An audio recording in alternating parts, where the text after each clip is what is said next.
ಹೇಳಿ sir. Sir ಇದು ದೋಸ್ತ್ ಒಂದು ಗಾಡಿ ಕಳಿಸ್ಕೊಟ್ಟಿದ್ರಲ್ಲ, ದೋಸ್ತ್ ಪ್ಲಸ್ ಸರ್. ಮಾಡಲ್ ಎಷ್ಟು ಗಾಡಿ ಇದು? 2020. ಓನರ್ ಎಷ್ಟಾಗಿದ್ದಾರೆ? ಈಗ ಸೆಕೆಂಡ್ ಓನರ್ ಸರ್. ಡಾಕ್ಯುಮೆಂಟ್ಸ್ ಎಲ್ಲ ರನ್ನಿಂಗ್ ಇದೆಯಾ? ಇನ್ಸೂರೆನ್ಸ್ ಡ್ಯೂ ಐತಿ ಸರ್, ಇನ್ಸೂರೆನ್ಸ್ ಕಟ್ಟಿ ಕೊಡ್ತಾರೆ. ಮಾಡಿಸ್ಕೊಡ್ತೀರಾ? ಮಾಡಿಸ್ಕೊಡ್ತೀನಿ. ಲೋನ್ ಐತಾನ ಗಾಡಿ ಮೇಲೆ?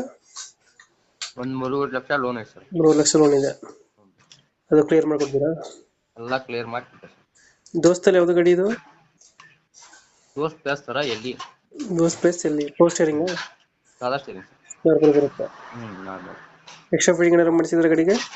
ಪೂರ ಬಾಡಿ ಹೋಗಿ ಹಾಳಾಗಿತ್ತಿರದ ಬಾಡಿ ಕಟ್ಸೀನಿ. ಹ್ಮ್ ಗಾಡಿ ಕಟ್ಟಿಸಿ ಒಂದು ರೀಸೆಂಟಾಗಿ ಒಂದು 10-15 ದಿನ ಆಯ್ತು ನೋಡಿ ಸರ್. ಎಕ್ಸ್ಟ್ರಾ ಫಿಟ್ಟಿಂಗ್ ಮಾಡಿಸಿದ್ರೆ ಗಾಡಿ ಒಳಗಡೆ? ಏನು ಸರ? ಎಕ್ಸ್ಟ್ರಾ ಫಿಟ್ಟಿಂಗ್ ಏನಾರು ಮಾಡಿಸಿದ್ರೆ ಮ್ಯೂಸಿಕ್ ಪ್ಲೇಯರ್ ಆ ಥರ? ಮ್ಯೂಸಿಕ್ ಪ್ಲೇಯರ್ ಐತೆ ಸರ್ ಒಳಗಡೆ. ಸಿಸ್ಟಮ್ ಐತೆ. ಇದು ಎಷ್ಟು ಕೊಡುತ್ತೆ ಮೈಲೇಜ್ ಇದು ಗಾಡಿ? ಒಂದು 14-15 ಸರ.